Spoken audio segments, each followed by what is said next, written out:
Good Packer Nation morning, everybody. It is crystal clear blue sky here, chilly as can be.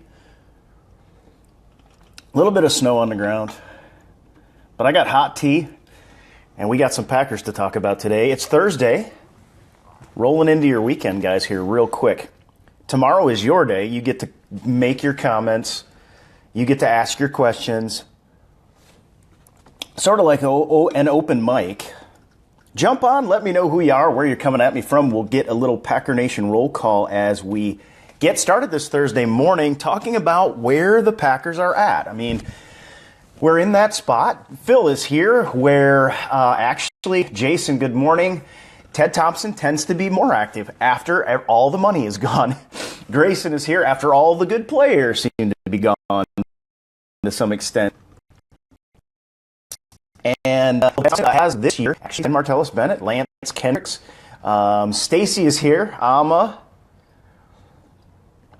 Jason as well. Good to see you guys. We got Missouri on the line. We got Mexico here with Kohei.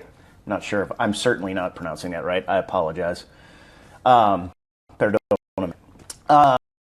is here as well, Ryan. And Ryan, we're going to be talking about that because Alec has Christian McCaffrey in the first round of the Packers. You can throw a thumbs up if that is your pick as well. I know it is for some people. Eric from Iowa. What do you think? Mike is here from South Texas. Awesome. And we got Nicholas from California as well. Guys, this has been an interesting offseason thus far. I think yesterday we were talking about it, how this really, for Packers fans, it has not been 100% exciting, but it has been interesting for sure.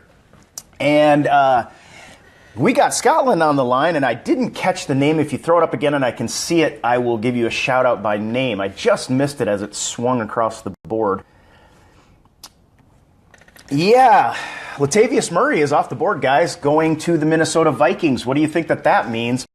Adrian Peterson probably out. I can't imagine them signing him back at this point. Maybe for the right price. Cody wants defense in the first 2 rounds. Thank you, Cody. But I think that the problem is with what we have failed to do in free agency, we may be looking at getting forced into an offensive pick right off the bat in the draft, and that's what I didn't want to have happen. I wanted to have TJ Lang back at this point. I really, now looking back and seeing what happened with Eddie Lacy and how he failed to manage his body while he was hurt, I have no problem with his exit. But at the time, I wanted Eddie Lacy back as well, so then we would have a 1-2 punch with Ty Montgomery. That didn't happen. I'm okay. But we made our biggest splash in free agency on offense with 2 tight ends. And Lance Kendrick contract details came out, I think, yesterday, and we got him for a song. And the way it looks, Martellus Bennett even, basically Hyde will offset Martellus Bennett. We're going to talk about compensatory draft picks today. Corey says, our offense was fine last year without Lacy, and I agree with that. That's the beauty of it. What I was hoping for was, we add Bennett, Kendricks, who I think is going to take Richard Rodgers' place really quick, and then we add Lacy along with Ripkowski and Ty Montgomery as kind of the feature back. I thought that was exciting as we move forward. But again, how much would he have cost? We only have so much more money left. And Blunt, LeGarrette Blunt, as far as I know, is still available. Let's see here. I'm going to go down the line here because NFL.com has Adrian Peterson as the top unrestricted free agent available. I might put, for our purposes, probably because of need, I would put Dontari Poe on top of him for our purposes. And Billy is saying Forrest Lamp. Forrest Lamp is now on the radar with TJ Lang gone for a first-round draft choice, I think. You kind of got to like the guy. Again, I've said I wouldn't be surprised at all if we don't pick O-line in the first round. And now we have question marks on the offensive line. To go along with our question marks on the defense. We're going to get to all of that. Yeah, Adrian Peterson still available. Dontari Poe still available. I want to talk about Adrian Peterson a little bit because with Latavius Murray going to the Vikings, I've had in the back of my mind that, well, we talked about it last week. I thought that maybe we would have Eddie Lacy in purple and Adrian Peterson in green and gold. And I still think there's a possibility that Adrian Peterson ends up in green and gold. Good morning, Richard. Justin wants to pick up TJ Watt. That'd be awesome. So we'll see what happens. You know, his price has got to have been driven down quite a bit by now.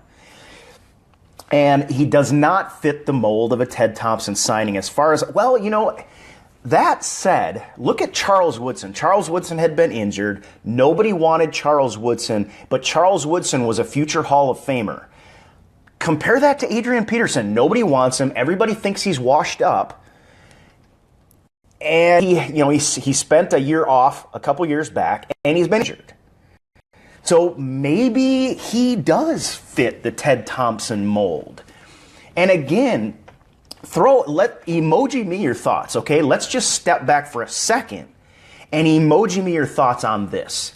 What do you think? How would you feel if the last signing of this offseason, free agent signing, was another offensive player? How would that make you feel? Just jump on the button if you're not driving and let me know how you feel right now. Because we have signed offensive. Yes, we got Devon House back. We got Devon House back in-house, and that's okay. But did anyone expect us to sign Martellus Bennett on offense? We thought maybe we'd bring Jared Cook back in. That was supposed to be a priority. But then we follow that up with a Kendricks signing. And if we were to bring in Adrian Peterson, who a lot of people think are washed up, the guy isn't going to catch out of the backfield. He's really only good out of the shotgun. Or he's really only good under center, forgive me, his play out of the shotgun, which is what the Packers, we run the pistol, we run the shotgun. We've got Aaron Rodgers.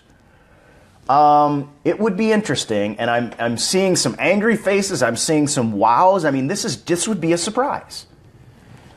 And Adrian Peterson, as Pete is mentioning, has had some issues with his behavior off the field. Derek says no.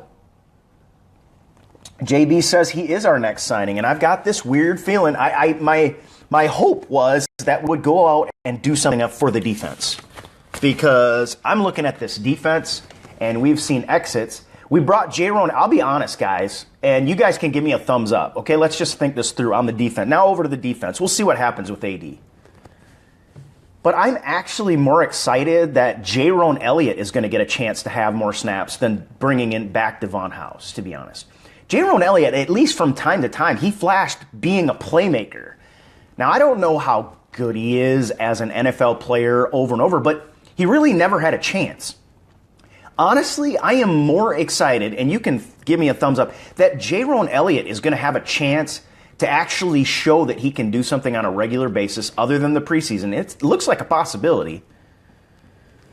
Then I am that we signed Devon House back. I mean, I'm glad we've got some depth for the defense, but still, we have, overall, our defense has been thinned out. We lost Julius Peppers, we lost Micah Hyde, we lost Dayton Jones.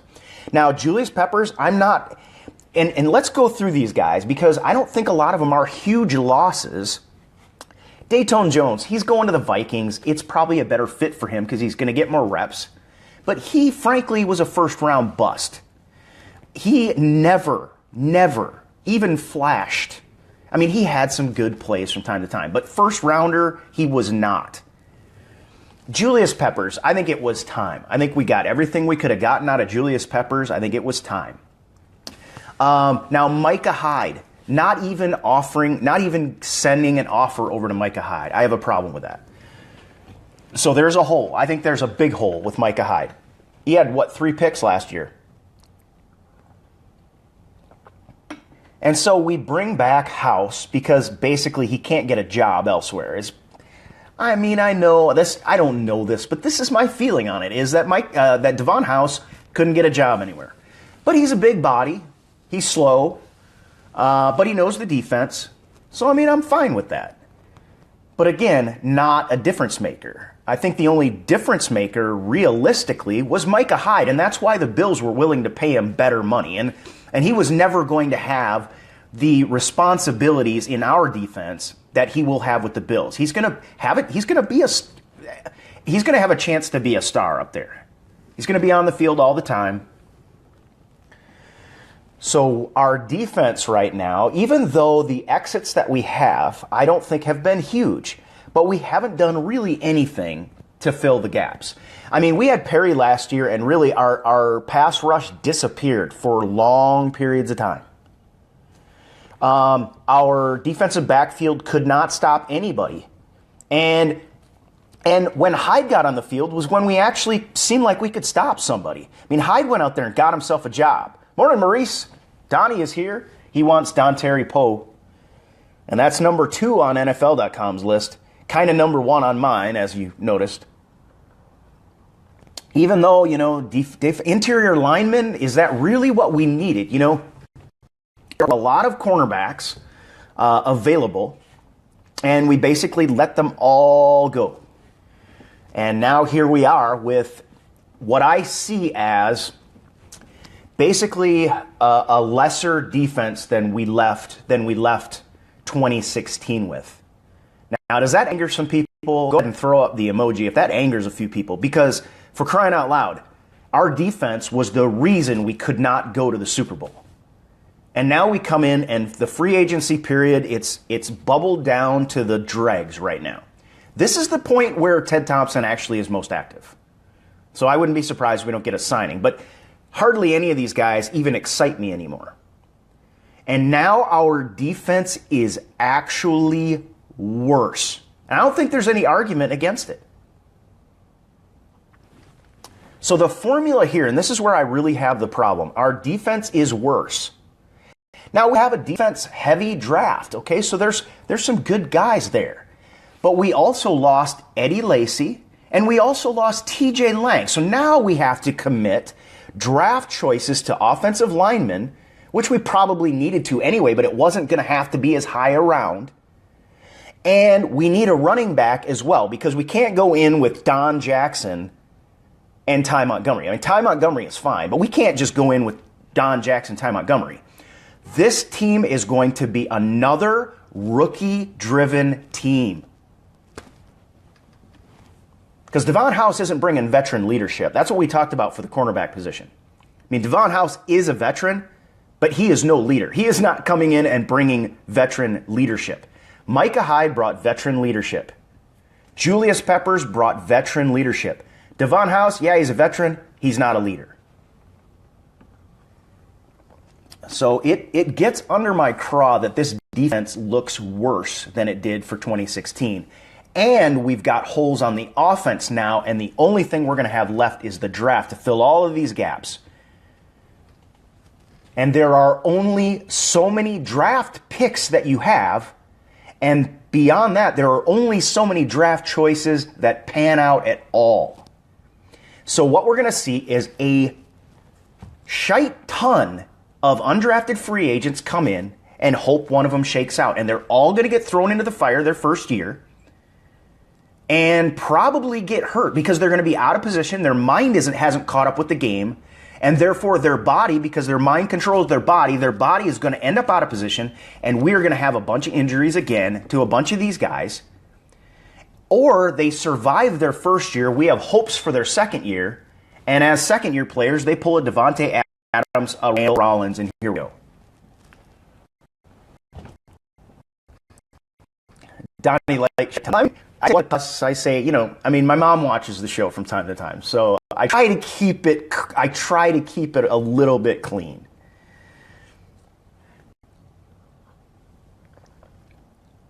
Brian is saying Lang lost over like $1 million a year. Give me a break, come on, man. And yeah, this is a guy, Aaron Rodgers has been vocal this offseason. He said Jared Cook should be a priority. Jared Cook exits. Now, of course, he's totally fine with it because we get Martellus Bennett and then we pick up Lance Kendricks.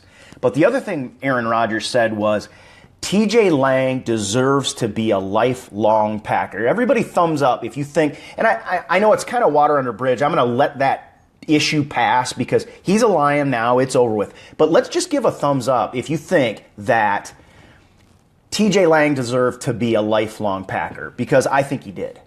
And I know he had the injury, but the guy was a warrior, and I think he did what it took to prove draft and develop.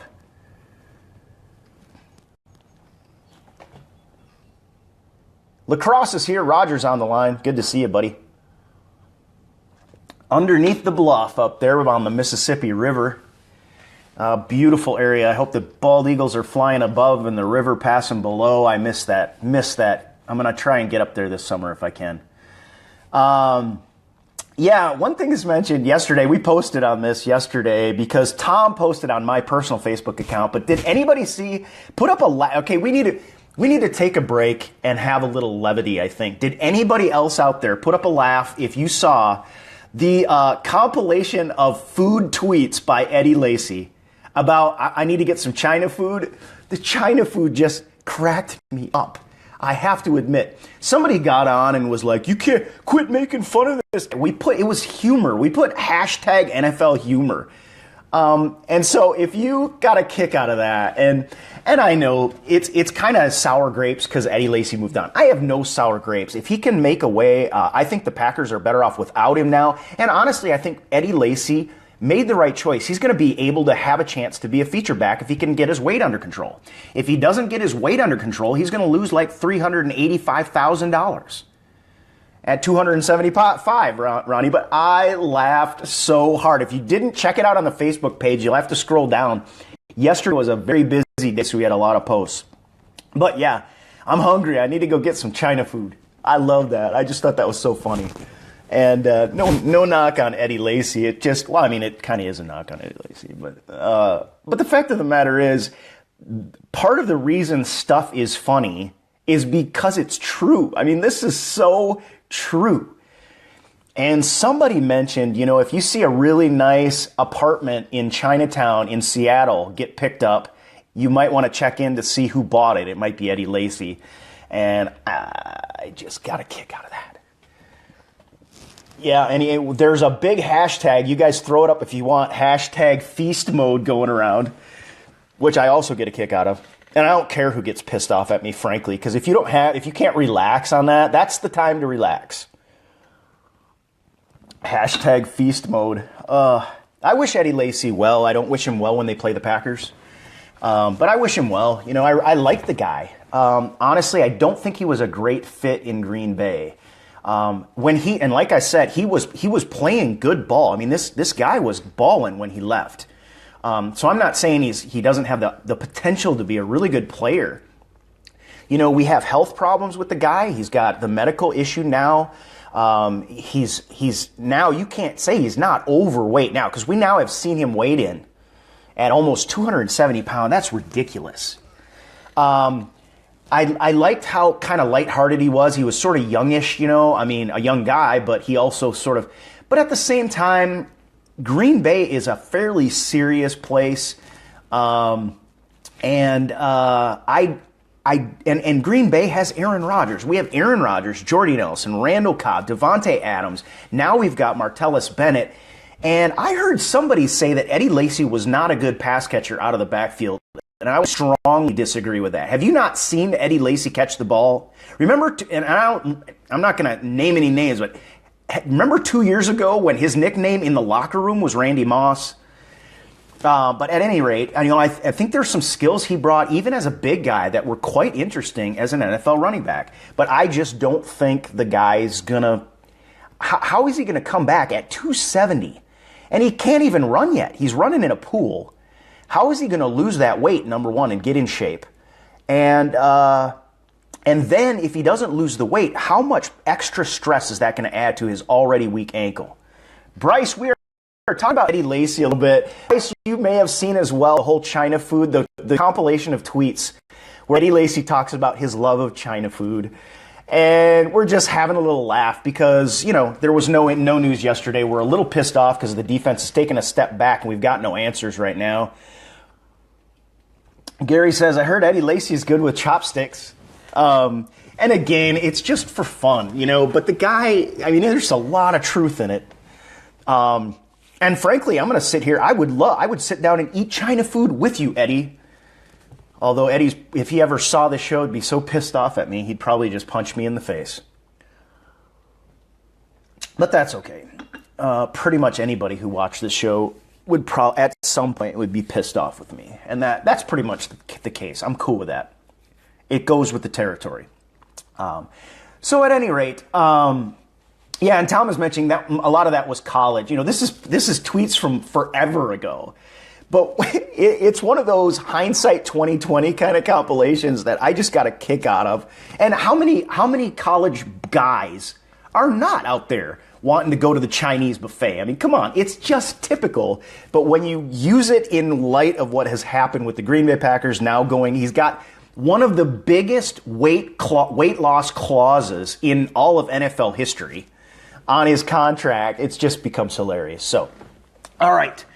And Mike is mentioning, if we take another step back, off a cliff we go. So we were talking before this caveat about the defense and how we have gone from the 2016 season to see nothing really but exits. Yes, we brought back Devon House. I think he's honestly, and I posted fishing for compensation. Is Ted Thompson done in free agency?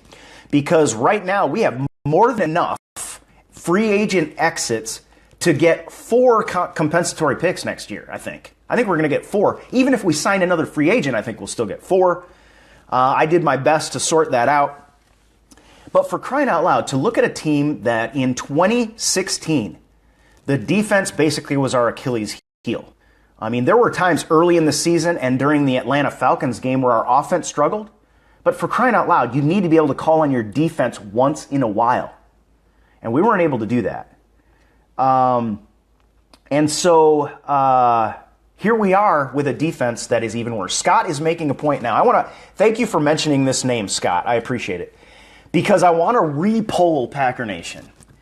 And so put up a thumbs up for your agree or angry face. All charges against Darrelle Revis were dropped. Does it change your mind about whether we should think about signing him? The legal issues are gone. Should we think about signing Darrelle Revis or angry face? I still don't want the guy. Because remember, our defensive backfield is still a mess, and Darrelle Revis is just a couple years removed from being the top cornerback in the league. Jake says he mentioned Revis the other day. We've talked about Revis time and time again.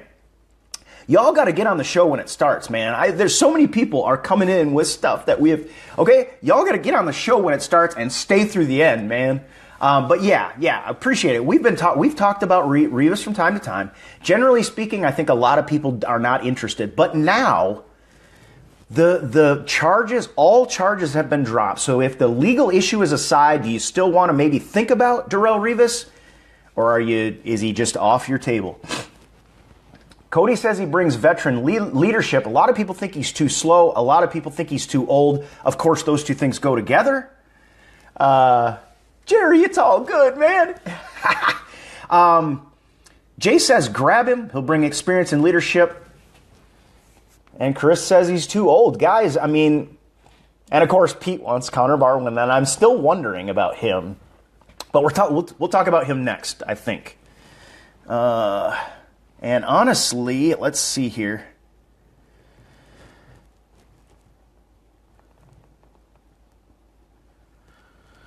Well, yeah. So I actually, if we're going back to the remaining free agents that I'm interested in, we got to give a thumbs up if you are interested in Dontari Poe right now, who I think the ripple effect would help out everybody else, because I think we have somewhat shored up the defense with a little bit of depth. We've got Devon House. Honestly, I think he's going to be... Oh, and that was what I was mentioning with fishing for compensation. I actually think Randall and Rollins are going to push Devon House for reps, to be honest. I think Randall's going to come back. I think when he's healthy, I think they're actually both going to take a good long look inside. And if we were to get Dontari Poe, again, one of the things we're missing is inside pressure. I think Perry's going to be fine. Honestly, I think Clay Matthews, when he gets healthy, is going to bounce back. I mean, I don't know that he's ever going to get back to his early, younger year form. And, of course, there's mention of his lower back. But this guy, our medical staff has to examine that. And if we can get a guy that from time to time can get pressure up front and at the right price, those are my 4 magic words. But Dontari Poe has been sitting on the shelf for a long time right now. And it may be that his agents are just standing pat in what he's worth. And Andrea says, Barwin and Poe. There's some interior possible pressure. Or yeah. Because, I mean, we can always kick Clay Matthews inside. It'll be interesting to see how many snaps Clay Matthews takes at inside linebacker next year. I think the trend right now is he's going to have to, because we're going to have to throw Kyler Fackrell in. He's going to have to get more reps. And Matthews is going to have to move inside if we're going to keep any kind of pass rush going. Of course, then you got to decide, who do you want to be covering tight ends or running backs out of the backfield. Claiborne is another one, guys. We brought in Devon House. Do you think Claiborne should still be brought in? All right, thumbs up or angry face again. Should we bring in Morris Claiborne? He has, I think he was a number 6 overall. I mean, the guy was drafted really high, really did not pan out as a good pick so far. Do you believe in him? Should the Packers bring him in as well? We already brought House. Injury prone, he had a lot of injury problems. But then when he was healthy from time to time, flashed his potential. A lot of thumbs up. A lot of people think that this is a guy we should bring in.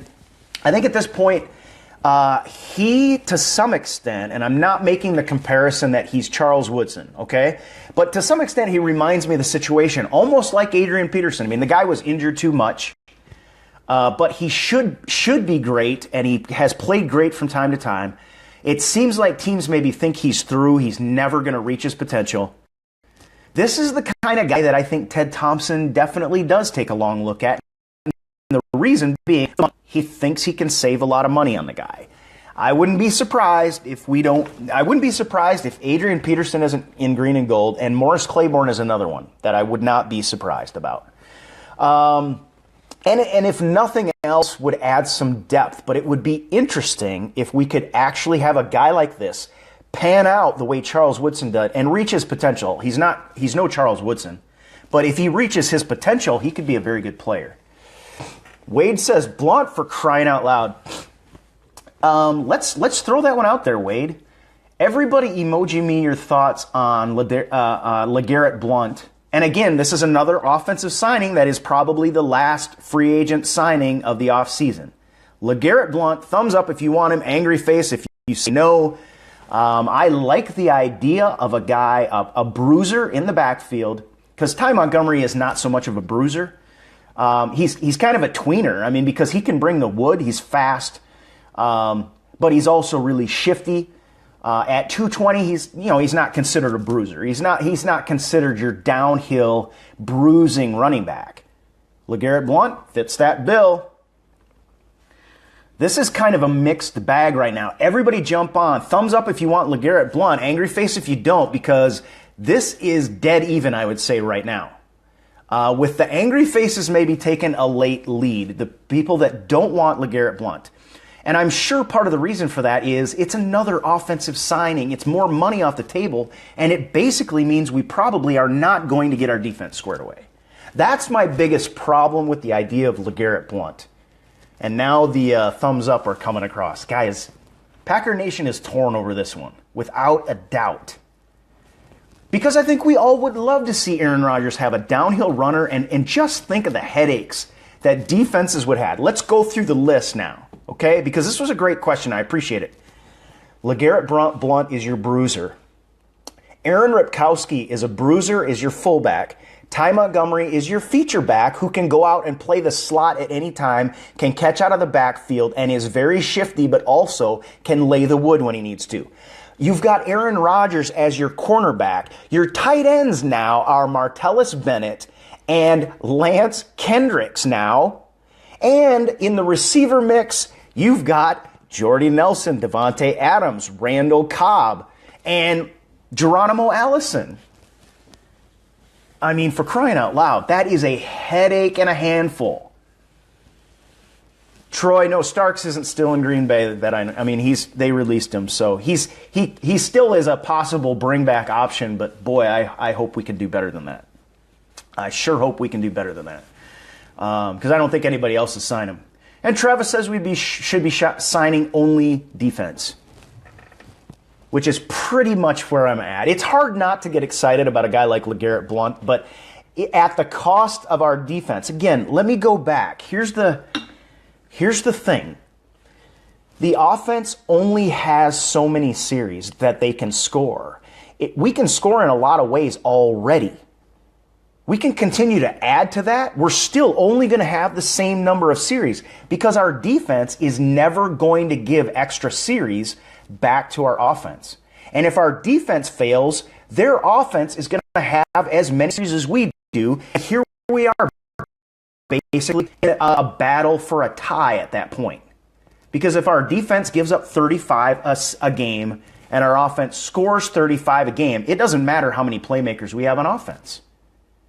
And that's why I lean heavily right now from the beginning to shoring up this defense. And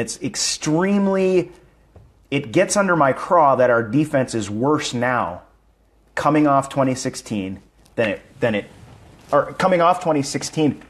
And for crying out loud, there were some players out there available. Now we'll see if we pick some up. Again, I think NFL.com mentioned it. It's a marathon, not a sprint. We know that with Ted.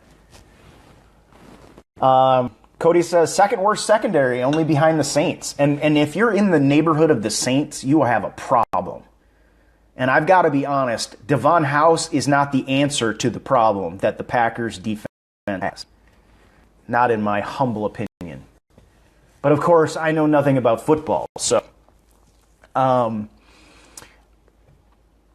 now, I know a lot of people were interested in Latavius Murray, too. And by the way, I don't know, I think I mentioned it earlier. He's going to be a Minnesota Viking, which makes the Adrian Peterson thing get interesting. Boise wants to get J.J. Watt.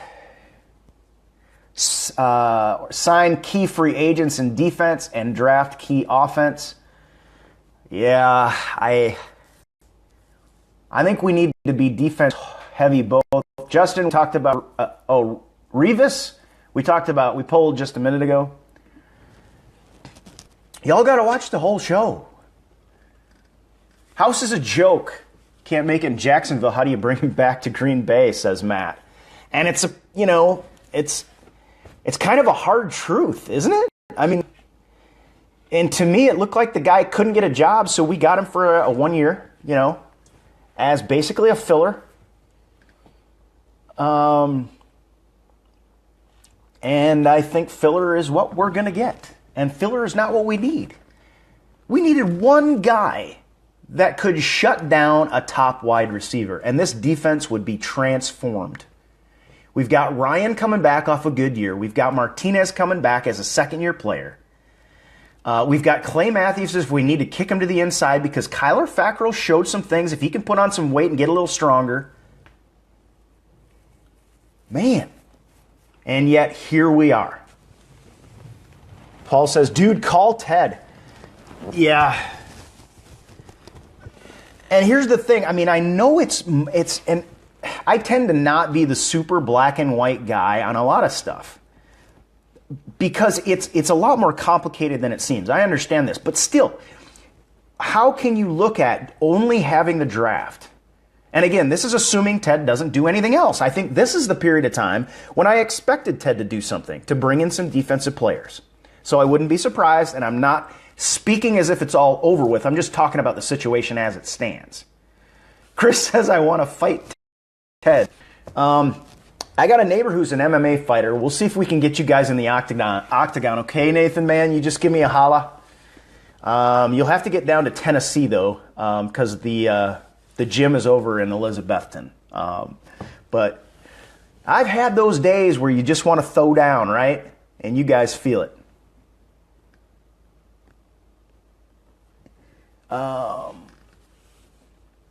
All right, so, Nick, we talked about this yesterday, that there's still money available, and I want to talk about that today, all right? Yesterday we talked about there's still money available, which, I think is a credit, because look at what Thompson was able to do. He brought in Bennett, who really, this was a friendly contract. A lot of people thought he was overpaid. We got a great deal on Martellus Bennett in terms of what we're going to, the trade-off. Then we brought in Kendricks, and his contract details come out. We got him for a song. We did get Devon House, and we signed back a few players. And of course, before free agency began, we got Nick Perry for a lot less than he would have got if he had hit the open market.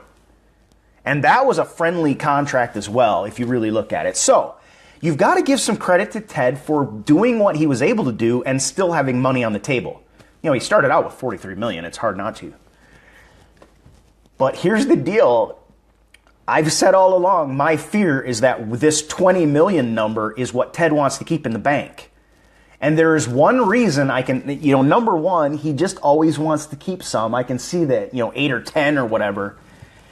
But he always has a lot of money sort of just hanging there.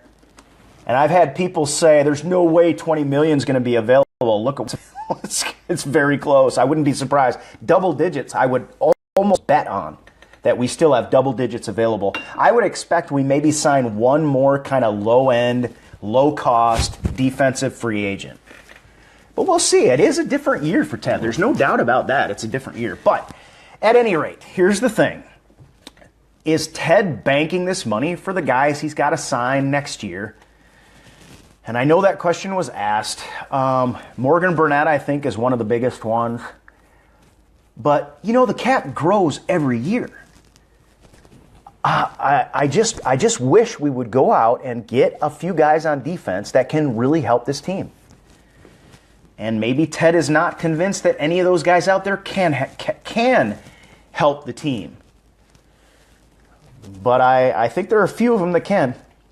And it doesn't right now look like Ted's going to do a whole lot more. Again, I will always caveat it right now because I think this is the period where Ted feels like he can pick over and find a few guys that might be sort of a gem, and you can get them for a low cost.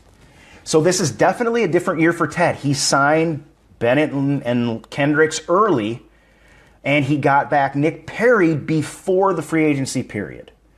So that's kind of the stuff that a lot of times we would have expected Perry to hit the market, and it could have gone crazy at that point, and there could have been no way. Ben is asking if this is Ted's swan song, perhaps. If it is, it's going to be off-key, I think, at this point. If he makes a few more, if he picks up a couple defensive players, I think we could be, honestly, in pretty good shape. But if we go into the draft exactly as we are right now, I think it's going to be a concern. Because then we're going to be bringing in, we got to put together a 53-man roster when all's said and done, and all we're seeing is exits pretty much. So we'll see what happens, guys.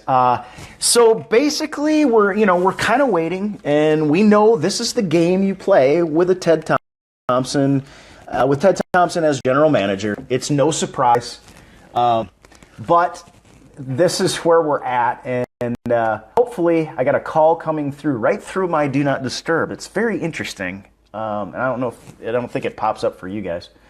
You can let me know if you have a great big blank spot where my face is supposed to be. Ted Thompson getting praised for signing Perry. He was one of our 11 unrestricted free agents. The number one of our 11 unrestricted free agents. I think he deserves to get credit for signing. He got him before he hit the market. I think he deserves praise for that. But of course, a lot will disagree, and the point is well taken. Look at how many free agents we had. But if you look at the free agents that we let walk, other than Hyde, honestly, I'm okay with all of them pretty much. Julius Peppers, I'm okay with. If, and especially if, and it's a huge if when Ted Thompson's your general manager. Thanks, Gary. I appreciate that information because I set my Do Not Disturb and I don't know what's going on. But especially when, when you got Ted Thompson as a GM, you've got this giant if as to are we going to actually bring one or two more guys to help out this team? And Bryce is making the comment, Aaron Rodgers kind of wanting to negotiate, hinting at negotiating his contract because of what happened in Chicago. And that's another reason I think Ted Thompson is going to keep a ton of money in the bank. And it's a realistic reason. It's about the only realistic reason. However much money we have left, it's a pretty good chunk of change.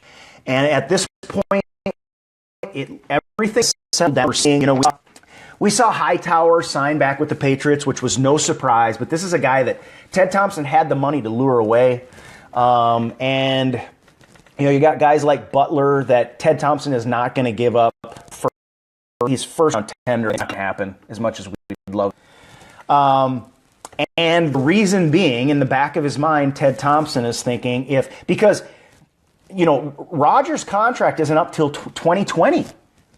But if there's this talk of renegotiating, and Ted Thompson, I think with the quarterback like Aaron Rodgers, he will get that done earlier rather than later. Scott says, quit stuttering. I'm not even going to comment on that. Interesting. If Ted Thompson, there you go, Scott. if you don't like it, then just don't listen. If Thompson thinks he can get Aaron Rodgers earlier rather than later into a new contract, because remember, later is going to cost you more money. He may be holding back money this year to try and make that happen. And I do see that as a reason, even though it's my worst nightmare. I've said from the beginning, that it's my worst nightmare that we go into 2017 and we still have a ton of money just sitting on the table. But that's the reason I see. And we've also got Morgan Burnett, and there's one other one whose name is escaping me. I've got the list here at some point. But we are going to have to sign Aaron Rodgers under a new contract before his contract is up. At least that's what kind of the rumblings were. And Aaron Rodgers was serious. He got on, it was on Wilde and Tausch, and he was talking about the situation with the Bears. And frankly, he made a good point that you've got to look at his contract. And I think Ted Thompson is holding back some money to try to do that. And so the question, and this is a good question to poll everybody on, does that tick you off, or is that what Ted Thompson needs to do? And Troy says, just push in all the chips for a couple of years. And that's, I think, the thing. I think part of the reason we're going to see money still on the table is because Ted Thompson doesn't want to push in all the chips. I think he has this idea of renegotiating Aaron Rodgers' contract. And then you've got a couple other free agents coming up next year that are going to need to get paid too. Re-sign Dix and Adams, and I believe free agent in 2019. Morgan Burnett is 2018 free agent, according to Roto World. So Jerry says Aaron Rodgers deserves it, and I think that's that's quite out. That's what Tauscher said. I mean, he said, "Geez, if a backup is making like $5 million less than you a year as a quarterback in the NFL, to come in and compete for a starting job with Glennon, then really Aaron Rodgers should be getting paid better than that." On the other hand, you've got this notion that, listen, you signed a contract, aren't you just going to be true to your word? But that's really not how it works a lot of times in the NFL. I mean, certainly Aaron Rodgers can make a case that he deserves to get paid more. So we will leave that on the table. Frankly, I'm going to be honest. I'm going to tell you guys, I almost started this show. I was going to title this show like Breaking News. Green Bay signs Jay Cutler to back up Aaron Rodgers.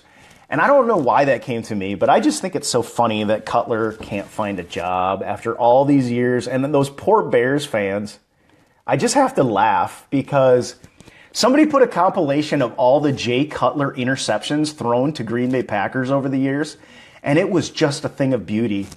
My nephew Devin sent it to me. It was freaking awesome. Yeah, Troy says, no! And I wasn't sure the response I would get. I figured most everybody would be like, what? Are you kidding me? And then jump on. A lot of you would be like, yeah, he's totally joking, and get on and know it. Brad says Rodgers deserves better. Mr. Pick 6, says Tom. Oh, it was a blast. It was just a blast. And certainly the end of an era in Chicago. And the end of an era for the Packers defense. And another reason we need to actually get better, because having Jay Cutler twice a year helped our defensive stats. We're not going to have that benefit anymore. Presumably, one of the key foci or focuses of the Chicago Bears going into this year is to limit the interceptions. Kaepernick's looking for a team too. Oh, Troy, good point. I totally didn't even think of that. That we signed McMahon behind Favre. I totally forgot about that. Thank you for reminding me. That's hilarious. That makes me wish I had said that this morning. Oh well, cat's out of the bag now. No more surprise, so no more fun. The feed keeps cutting out. It's rolling good on my side, so I don't know what's going on. It's smooth, and let me see. Yeah, I'm smooth in good shape. Roger says, come on, he was getting better. Peter says, Cutler is the best quarterback in Packers, which is a tall order. And Cutler did everything. Oh, I see her in now.